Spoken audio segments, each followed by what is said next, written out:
Now, each day here at Creative Week, we like to take a big-hitting issue relating to the day's theme, gather an army of esteemed industry experts, and then let battle commence. We've had an inspiring series of panel discussions throughout the entire week, and today we'll be ending with what can only be described as a big bang, looking at the photographic industry and asking if within that, digital imaging is all tech and no talent. Now, by digital imaging, we mean image manipulation, which is a widely contested topic of discussion, both in the media and within photography circles. There's an ongoing debate in the world of photography over whether photos should be post-processed. In other words, should image editing software be used to alter the image that came from the camera, or should the image be left alone as an unaltered record of the scene? On one side of the argument are the traditionalists who believe that knowledge of things like aperture, exposure and light settings is an art form, and that only in-camera photography can create something that's one of a kind, that can never be reproduced. On the opposing side of the fence are the digital enthusiasts who are of the opinion that digital photography is just an alternative means of artistic expression. Over the next hour or so, we'll be discussing the pros and cons of both digital photography and traditional photography. And to help us, we've assembled a diverse panel of experts who aren't afraid to put their views on the table. First, we have Timothy Allen, who is a world-renowned photographer, most famous for his work on the BBC documentary Human Planet, and a previous winner of Arts Photographer of the Year. We also have Erin Moroney joining us. Erin is a creative consultant and the founder and chair of the UK Young Photographers Alliance, a charity that helps young photographers get into the industry. Next, we have Glyn Dewis, a photographer, retoucher and trainer who teaches both photography and the use of Photoshop and runs a series of workshops covering compositing and retouching techniques. And rounding off the panel, we have Richard Curtis, Head of Business Development for Digital Imaging at Adobe in the UK, who is himself a keen technologist and has been a photographer for over 20 years with a focus on travel and portrait photography. So, a big warm welcome to all of you for joining us on the panel here today. I'd like to start by, this is the last pun, by refocusing on the overarching theme of the debate. So, is digital imaging all tech and no talent? Now, I think, Timothy, I'd like to come to you first of all. Now, you are a photographer out there in the field. In your role, what is your take on the challenges that you're facing in the industry as a photographer at the moment? Well, ironically, I consider myself less and less of a photographer these days. Really? I started off with colour neg back in the 1990s, where we shot everything on negative. And I was working at a newspaper, and at the end of every day we had to bring our films in, have them processed before we got to see the results of what we were doing. If we went abroad, we had to take developing kits away with us. I mean, it's an unbelievable change from the way things are now. As a news photographer back then, we were some of the first people to take on digital cameras. News photographers, you know, it suited the news industry very well. But they were huge, great things. I forget, I think it was Kodak and Nikon, you know, huge, great box about the size of an iPad, about as thick as War and Peace. About 10 years ago, I guess, wasn't it? No. This was 1998. Really? Yeah.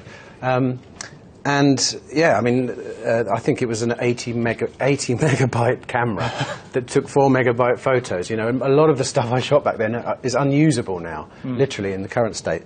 It moved on a bit after the millennium. Canon brought out the 5D, and then that's when digital photography started getting interesting again, and more people were looking to it. And it's kind of ended with HD film coming into digital SLRs, with all the brands now do it. And the result for me, consequently, is that my role has changed. I started off as a news photographer, and I've ended up as what I can only describe as a content gatherer. I mean, we bring content in, stills, video, writing. I mean, it's a whole plethora of things. And in fact, I mean, the crowning glory of it is I worked for a national newspaper when I started. You know, thousands of staff, you know, knocking out stories and taking photos. And now when I shoot a set of pictures, the first place I want to actually put them myself is on my own website. And some days I get more hits, I get more readers than actually the national newspaper gets, if I'm lucky. Wow. And for me, that's the whole process gone full circle. Yeah, it's a funny industry for me now, because I started off with quite a defined role, but not anymore. So as the technology's changed, your job has changed, and it's become less specific, like you say. Absolutely. From I take still images to almost being a cameraman, I guess, now. But to be honest, the last 4 jobs I did were all movie jobs. They were all film. And in fact, I'm going away in a couple of weeks to Africa, and we're bringing a still photographer with us. I'm not even shooting the stills anymore. I mean, you know, there's still plenty of room for photographers to work, but certainly if you came from an editorial background, like I did, the money is moving in another direction, and a lot of image makers are kind of following it that way. As one market shrinks, another increases, and film for me is where it's at. As in moving images, I'm not talking about negatives, obviously. Okay, thank you. Now, Erin Moroney, you have a slightly different take on the panel today, really. You kind of sit, I would say, in the middle, but I'm not sure that's quite right. I mean, you've judged competitions, you've set up stock libraries, you're a creative consultant now, is that right? So how has the business changed for you in the last 5-10 years or so? Well, it's been completely different. I started in 1996, which was just a year after Getty launched, which makes me sound really old. But at that point, all photographers who were supplying stock images were all shooting on transparency film. A 100-speed film, which has virtually no latitude. It's a really unforgiving format. So the kind of pool of photographers was much more limited, and there was a certain sort of technical barrier. And then as digital photography came in, then that barrier was kind of lifted, and it just meant that people were who were amateurs or who didn't have that technical expertise were able to kind of come on board and submit images. So essentially, microstock agencies developed, and the supply of photography just has kind of blown the market. So they've out of the water, really. Yeah. I think we definitely want to come onto the kind of stock photography thing and the stuff that stock libraries and people who receive commissions in a way for photography. How the democratization, I'm using that word too early already, but the fact that everyone's got cameras, very powerful cameras capable of professional results in their pockets, what impact that has for you as a professional photographer or content gatherer, whatever you call yourself now, I guess. Really what impact that's having to everyone in business. But hold fire on that, because we'll come back to that in a minute. Now, Glyn Dewis, we've got such a great panel today. We've gone from one end to the other here. You do a lot of retouching and training in that area as well. I guess I'm just going to bust open the barn doors quite early on here. There's obviously a lot of ethical issues around about manipulation. What for you is the difference between image enhancement and image manipulation? Well, it's a good question. They're not phrases that I tend to use that often, enhancement and manipulation, because I just put it all into the one package, and it is retouching. But I suppose a few evils. Well, yeah, and it is such a controversial thing to talk about, hence why I'm probably talking about it now. But enhancement, I would see enhancement as purely just improving what is already in the picture. So you could take it something as simple as improving contrast, improving colours, and maybe just removing a few blemishes. Whereas image manipulation, that's probably more of what I do, where something is clearly not meant to look real. Do you know what I mean? Somebody's been put into a scene, or they've been made to look something completely different to what they are, and it's obvious that's what the intention was. But I think the manipulation side of thing isn't where the issue is. It's not where the problem comes. It's the enhancement. That's when I think people start to get quite serious about their thoughts when it comes to enhancement. By enhancement, what are you talking about? Are you talking about models made to look 30 years younger and without curves where they should have curves? And I've certainly been... It's always in the press, the sort of how far you go with this enhancement or retouching on certainly beauty models and the kind of pictures that you see in magazines. How far do you go with it? Because the topic lately I've been hearing a lot about is that they're blaming problems that young girls are having, in their teens, growing up now. They're seeing these supposedly perfect women in these magazines that they idolise, film stars and musicians, and they're thinking that, well, that's how they look, but I don't look like that. And that's causing major problems. So it is a really tricky situation with regards to how much you retouch. But for myself, I will only enhance what I'm requested to enhance. So if I get like a magazine wanted certain things doing, like lengthening a model's neck or making the eyes bigger and lips more fuller and creating more contour in the face, then I will do that. What won't you do? Well, that's another hour's topic. Is there anything that for you that you feel awkward doing, or that is too far? I mean, obviously you're a professional. I don't want to put you on the spot. No, that's fine. That's fine. I think I would only feel awkward retouching pictures when the actual subject was quite young. So if I was making that person who was, altering how a youngster looks, and that might sound a bit odd, because the youngsters look up to the older people, which I've already mentioned. But, David, that's a really difficult question. No, it's fine. I don't know.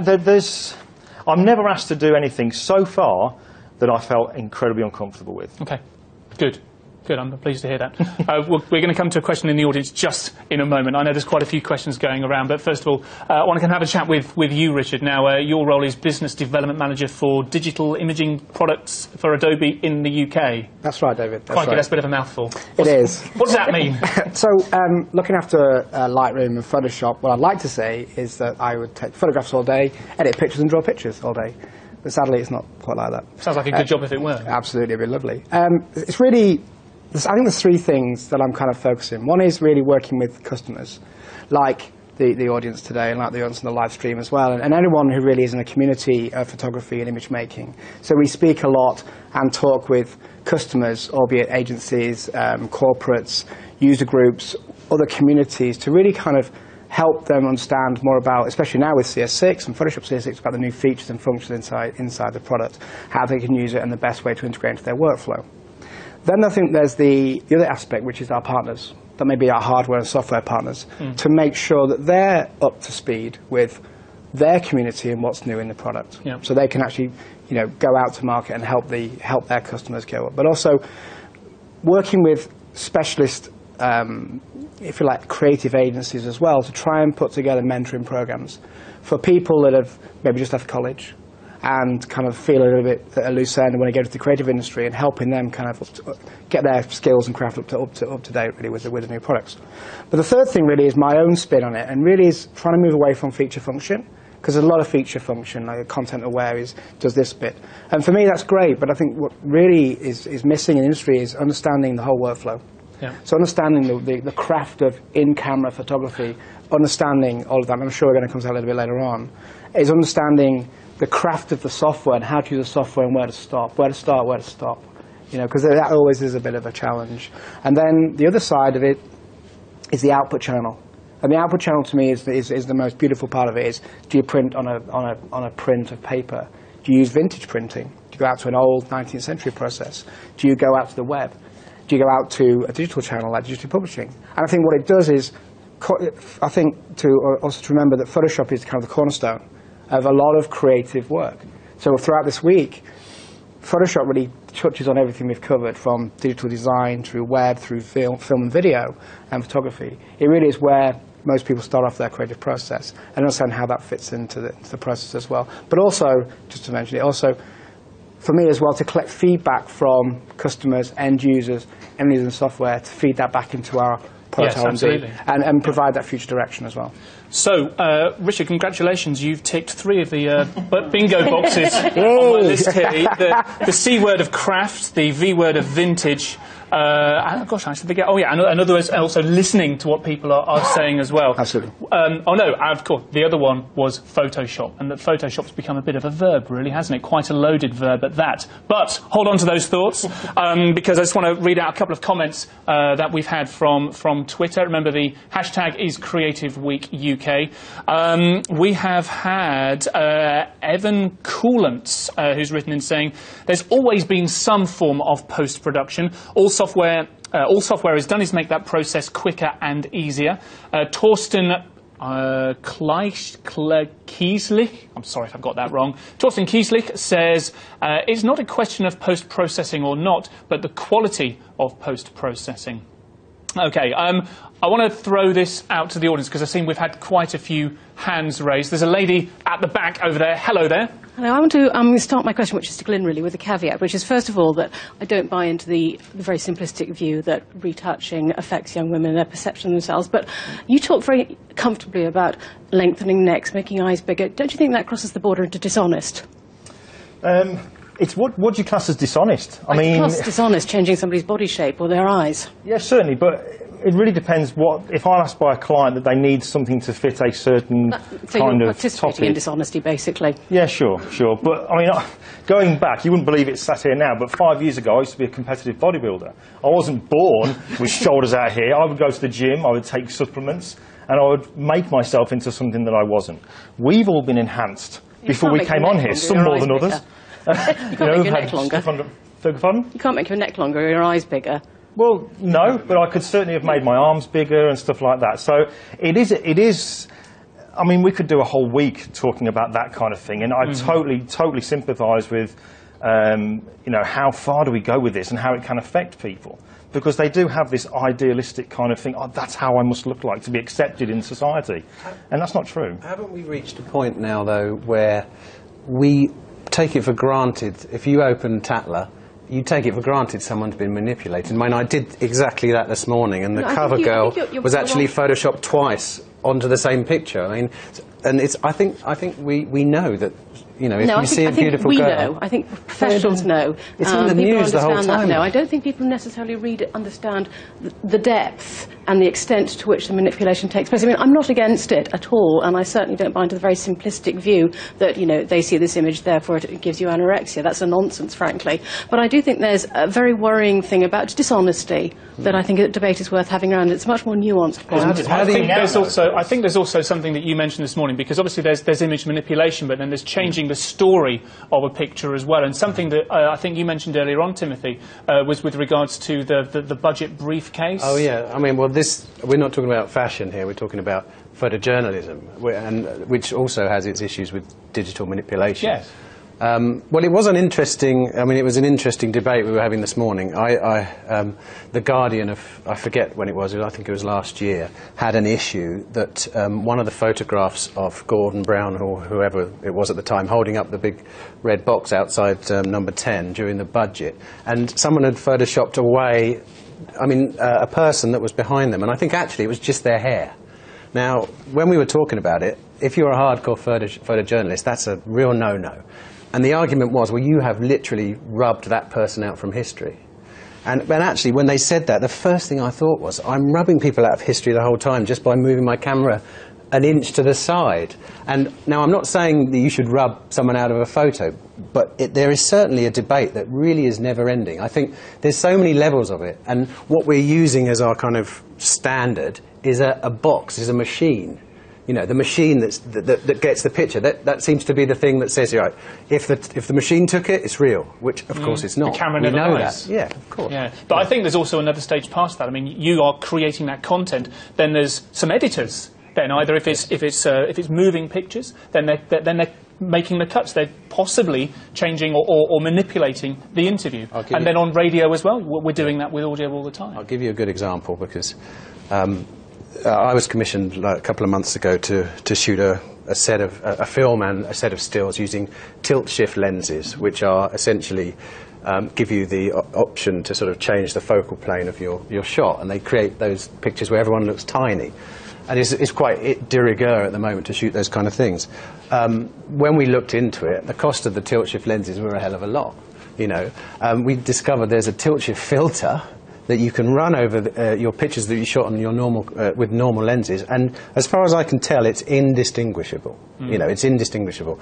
Now, if you are an old hardened, you shouldn't do that type of person, then you're going to say that that's out of camera, and that shouldn't happen. You should do it with the lenses. But I think the rules have to change, because youngsters coming into the business now who enter in with all this technology at their disposal are going to see post-production as part of the camera.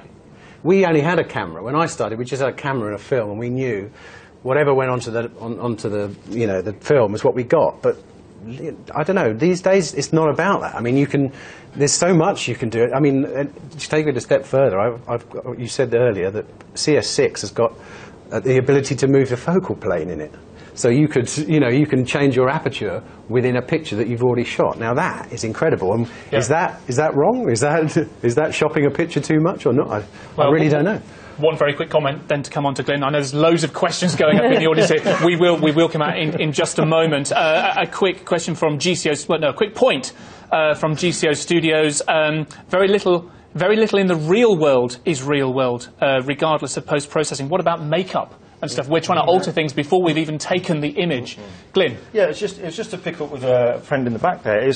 When we're doing our photography, like Tim, generally everything's out of camera. But if Tim's going to take a portrait, we're going to light that person in a way that makes them look better than maybe they do by having, softening shadows and all this kind of thing. But just to clarify what I mean about when it comes to how far I will go with my beauty retouching, which isn't the majority of what I do.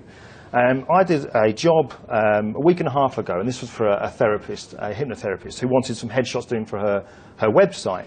So we did the photos, I've gone back home, we've done some retouching, and I then sent her an email, and in the email I sent a very small preview of one of her headshots. So she's replied back saying, oh yeah, can't wait to see what we did. Oh, and by the way, is that picture have you done anything to that picture of me? Because I think I look great. Now the fact that she had to ask the question, have you done anything, was like, great. Hit the nail, I've done it. Because she doesn't even know, but she thinks she looks great. Now, I've done a couple of things, but nothing that was, anything that was wrong, reduced some frown lines, reduced bags under the eyes, and just a few blemishes. And just increased, maybe make a sort of like a cheekbones just a little bit more prominent. Yep. But she didn't know that, and she thought she looked great. So, how far did you go with it? But I think the fact that she didn't know was the fact that I'd got it right. Well, interestingly, in that case, the lady you were photographing asked you to do it for her. So in a way, the ethical side of it has kind of disappeared, hasn't it? I don't know. Well, and it's more of a cultural issue, I think. I mean, you wouldn't be retouching with these beauty shots unless that's what the market demanded. Absolutely, yeah. So I think we have to look really at sort of our expectations for beauty, full stop, with, culturally, rather than blaming it sort of on the retouchers, because it's just sort of servicing the need, I think. I do need someone to blame. You're welcome. And I need my porter retouch, please. I really think we should choose this guy now. We've had a few more questions from the audience. Gentleman at the back, hello there. Yeah, hi. This conversation about whether it should be straight out of camera or not, I think we have to go back to history a bit as well, because even in the old days of film, and I'm thinking Ansel Adams in particular, none of his pictures were straight out of camera. They were all dodged, burned, played around with in the chemical darkroom. And I think all we're doing at the moment is taking a chemical darkroom and turning it into a digital darkroom. I don't think we should be thinking in terms of enhancement or playing with the images or anything like that. It's just using a digital darkroom rather than a chemical darkroom. Right. Timothy? I would like to add to that as well, because I'm very interested in that whole concept as well. A lot of the great black and white photographers of past, if you go and have a good look at a big print that they've done, they're almost paintings sometimes, because they are so touched up. It's not a new phenomenon, this at all. It's been going on for a long time, but somehow in certain situations it's deemed, bad. I'm not sure how we decide which ones they are. I mean, hopefully we'll get to the bottom of that in this discussion. Well, it's like we said in the setup to the debate, really. Is it an alternate form of artistic expression? Yes, but then how do you have to then put under every picture you publish, do you have to make a note to say, by the way, this is... Do you know what I mean? That's what it's coming to. I think you have to justify everything you do. I think all it does, it gives you precision and control. It allows you to be more creative and try more things without error, because spending time in the darkroom is not just about... I mean, I like being in the darkroom, it's great, it's fantastic, I do a bit now, but it's not good for your health. And if you speak to the guys that have been doing it, I mean, some of them have, that's just a bit of tiredness, that goes away. But I think it's precision control, gives you creative freedom to try and experiment more things. I think what it does, it gives you more flair to... Because of the saturated market out there, there's a lot of photographers, a lot of pro photographers, it gives you a way to differentiate yourself in the market and change your whole look and change your whole proposition, which the darkroom... It can do, but not really. You've got to be really skilled at what you're doing. That takes a lot of time and a lot of energy. So. I want to take a look at this digital darkroom in action in just a moment, but we have a question on the front row. Hello there. Hi. taking retouching a bit further, what about all the digital manipulation and digital art that's, you know, it's just retouching beyond belief and taking us into, you know, fantasy realms, like, you know, looking at even video graphics and things we do to our films, like Avatar, for example. Without that retouching, we wouldn't have got to those stages of new forms of creation. I mean, surely that's a really good argument for retouching in itself. That's what you do, isn't it? Yeah, exactly. I mean, the majority of what I do is pushing things so they clearly aren't real. But, I mean, I'm in my element when I'm doing that. I really do. I mean, that's not good for my health, because I'm sat there and I've got a beer here and I'm just eating crisps, and that ain't good for me. But yeah, you're right. I mean, we would never have that now if it wasn't for, you know, things like Photoshop and stuff like that. I couldn't have done what I'm doing now in a dark room, going back to what you're saying there. With Photoshop, I am nothing without Photoshop. Hands up, I admit it. Do you know what I mean? I was the same when I started my. I actually didn't do photography, and I really struggled to get any equipment. So I started from an illustration background, and then brought photography elements into my work. So mine was literally doing everything in Photoshop and finding the pictures that I didn't have the equipment to take. So yeah, I'm completely the same. I'm lost without Photoshop. I started Photoshop, and then the photography came later. What about the issue, though, that if you're using a technology, and you could probably say the same thing about using a camera, but let's say by using Photoshop, it's quite hard to sort of individualize yourself, and the look that you achieve is quite samey, and you're really at the mercy of Photoshop getting better and better and better before you can do anything. I know, like I say, as a photographer, I could say, well, your camera... What about the subject, though? Isn't that your differentiation? I don't know. I'm talking about the look. Like, you know how... I mean, you showed me some pictures earlier, and I love that stuff. But would I know that you'd taken that? Because I've seen... Like I said, I saw one of your pictures, and I said, oh, I just saw that on the tube. Yeah. But actually, it wasn't. It was someone else's... You know, obviously using the same tools and making it hyper-real and really, you know, and all that kind of stuff. Yeah. I think there's a danger of that. And I think, for me, the reason why I like photography at the moment is because of the variation you have on the front end of the camera. So if you want to go out the view camera, you can do. You might look a bit odd when you're out there on the street of London with a view camera with a hood over your neck. But you can do that if you want to do that. Or you could use, you know, a digital camera, or you could use a Lomo, or you could use an iPhone, or you can use... There's so many different ways to kind of reconstruct yourself and reinvent yourself. I was talking to a friend of mine, a New York-based photographer, the other day, and I said to him, you know, how do you work in this current market today? And he said, one of the biggest things, because the market is so different now, is you have to reinvent yourself. Almost every single time, reinvent. And the things about about Photoshop manipulation is, for me, is keep your skills up and keep trying new things. It may not work, but it may work. But you've got to try it, and that's the power of using software. Is you can try it, and then if you don't like it, you can back up and try something else. I think that's less applicable in news photography and photojournalism. Absolutely. I think really, like, I mean, I'm not a new photojournalist now, but I began as a photojournalist, and I still use CS3 now because after that point, I didn't really need to go any further. As long as it sort of, I could, you know, make my image look good. I don't need liquify and, you know, all that kind of stuff. And I think in that realm, there's enough. It was enough, you know. Like, I mean, one thing that worries me about sort of doing things in post is I think a lot of people are doing it because they don't have the technical skills in camera first, and that's one thing which I always, especially working with young photographers, I always think that you really need those basic technical skills. And it's sort of like, you know, the abstract artist, you know, like Picasso. He studied all of anatomy and then he abstracted once he got those skills, and I think that's really important. Well, it's this craft word again, isn't it? Where is the craft? The old saying of garbage in, garbage out still exists. Yeah. You can't have a really poorly lit, poorly composed picture into Photoshop and make it something wonderful. Not yet. Not yet. Hold that thought. We were talking about this on the phone the other day. You said that I don't know whether this technology exists yet, but you could take a photo, 3D map it, and you'd be able to that's what I light see it. coming. I don't know if we're talking about that, but that's certainly the way I see things going in the future. Definitely. Really? Okay, so just to kind of put a pause on this bit of the conversation, Twitter's going crazy. Thank you very much. Keep it coming in. The hashtag is Creative Week UK. A couple of very interesting points here. One from Steve Bloom. Ansel Adams liked the negative to the musical score and the print to performance. And Dave Clayton makes the point, the same applies to music, live versus studio produced. We have another question in the audience. Hello there. Hi there. The question I'm trying to ask is, like, to image enhancement. When does a photograph become an illustration? And those photographers that do enhance images or add, replace stuff, are they actually photographers? The word. Glyn, are you a photographer? Yes, I am. Yeah. However, if I was asked by Joe Public, what are you? I would say photographer. If I was asked by you guys, and what are you? I would say, well, I'm a photographer and a retoucher, because they'd understand that. But if I'm kind of explaining who I am definitely 50% on both, because without one of the other, I don't exist. Yeah. Because my work does very much heavily depend on the Photoshop side of it. However, I mean, we mentioned at the start that I do workshops. Half, if not a little bit more, of the day when we're doing a day-long workshop is on the photography. Because I don't want people coming there thinking that we just do a quick shot and then we're going to spend all day in Photoshop making things wonderful.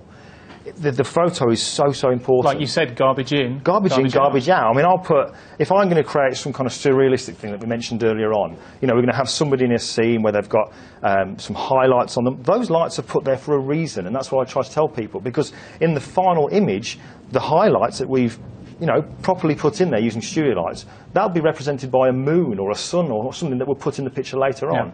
So it isn't just a case of, you take a quick photo. I really do believe that, certainly for me and a lot of the guys that I know that I work with in America and Germany, the photography is very, very important. It's not taking it away. So, I want to come quickly to someone we have on the front row here who is illustrating a bit about what we're talking about today. Now, Nettie is an iPhoneographer, and this is a movement that I'm personally very interested in because I use my iPhone quite a lot to take snaps and to take video a lot more as well.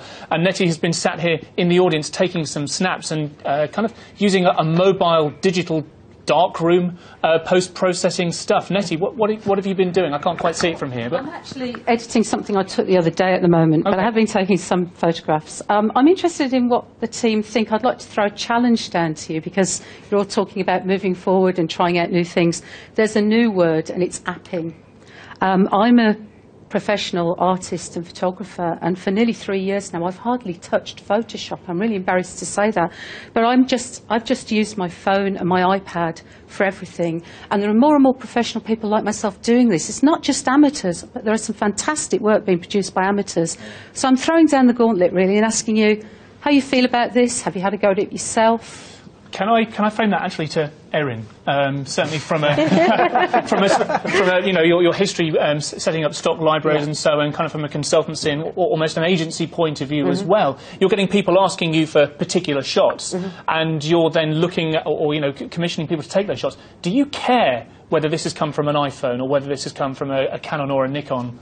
I would like to say I don't. I think I probably do have a bit of a sort of bias just in terms of the sort of quality that you can get from an iPhone, and depending upon what the usage is. If it's for the sort of editorial usage, that's not as significant, but I think if it's to be used for a sort of campaign or something, which is going to be going sort of to a larger size, it would be quite difficult to hold up.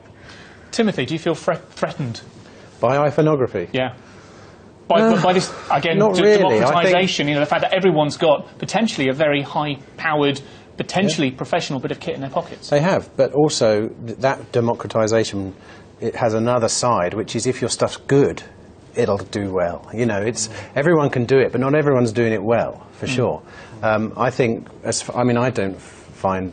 I think it's great. In fact, one of my colleagues, Abby Traylor-Smith, she was a hardcore photojournalist, did a set called iPhonistan, and she was in Afghanistan during the war, and she shot it all on an iPhone. And it's a great exhibition of iPhoneography, it's what you'd call, from a journalistic sense. So I think people will. Yeah, I think it's a good idea. I mean, I'm not personally going to do it myself. I don't have an iPhone, unfortunately, but I wouldn't. When I think about what I do, I wouldn't be able to get it out of an iPhone. I mean, correct me if I'm wrong, but I'm not sure I'd be able to shoot what I would like to shoot with an iPhone. But if you put a phone on my SLR, that'd be better, I think. I'm sure it's coming soon. Yeah. It's coming soon. Another question, gentleman at the back again. Hello there.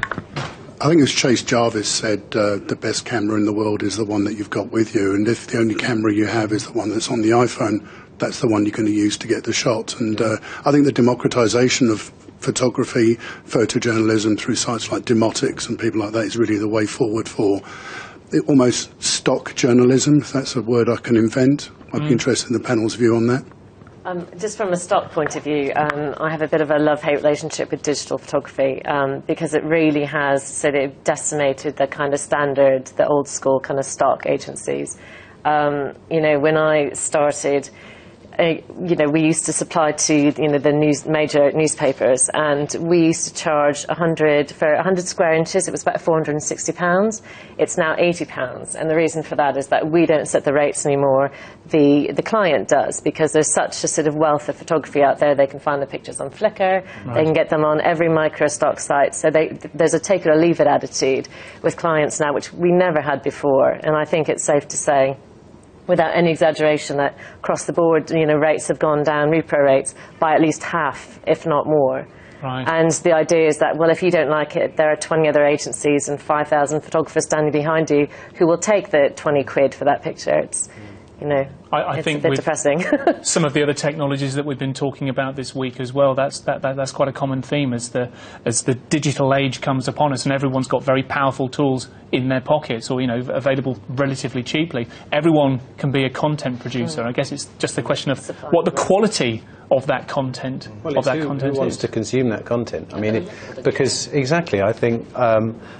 You know, this happened in documentary making when Fly on the Wall documentaries began, and then the notion that people liked them because they looked amateur became an issue, and that was like, oh my God, you know, this can happen in any medium. And I think if people love the look of an iPhone picture or an Instagrammed picture or whatever, you know, then if they're going to consume it, then someone's going to shoot it. And there's plenty of people that love all that stuff because, you know, it's gone crazy, isn't it? I mean, just want to pick up on one thing about the iPhone.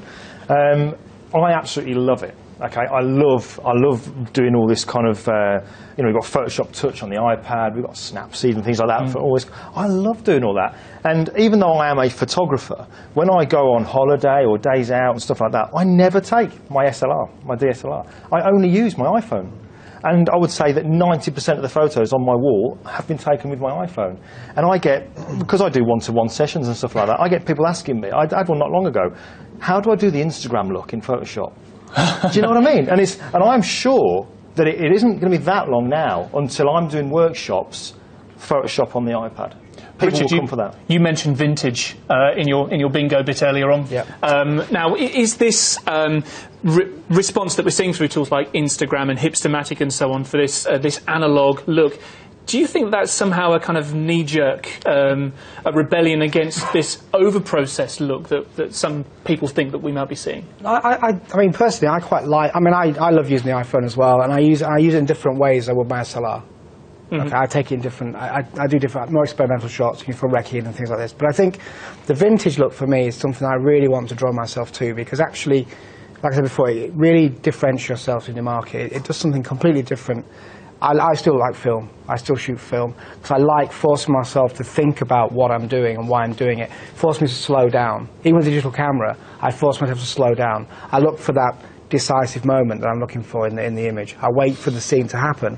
It's like music almost in the scene, then take the shot. Because if I'm doing a trip, say, to India, and I want some vintage photographs of India, you know, to really bring out the narrative and the story, I don't want to have 1,000 photographs of the same scene.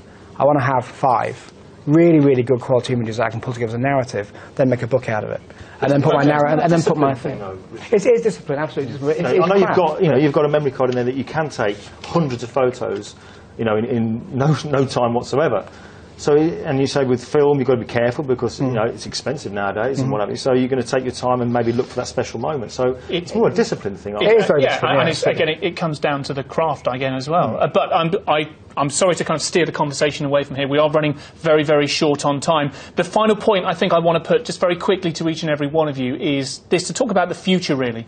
And if we were sitting here for Creative Week next year or in 2 years' time, will we still be discussing the same thing, or will there be another issue that we're going to be discussing very shortly in the photography and digital imaging arena? What's next? What's next around the water cooler? Timothy? God, look at me. I really haven't got a clue. Yeah. I mean, how much will change in a year as well, I'm not 100% sure. I know the kind of things I'm looking into now myself, but that's a personal thing. Okay. You're at the mercy of the technology, I assume.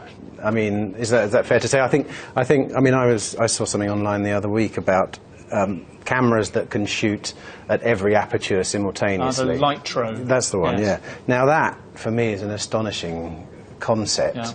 Yeah. When I think about it, I don't think I'd use one, because I would rather just get it.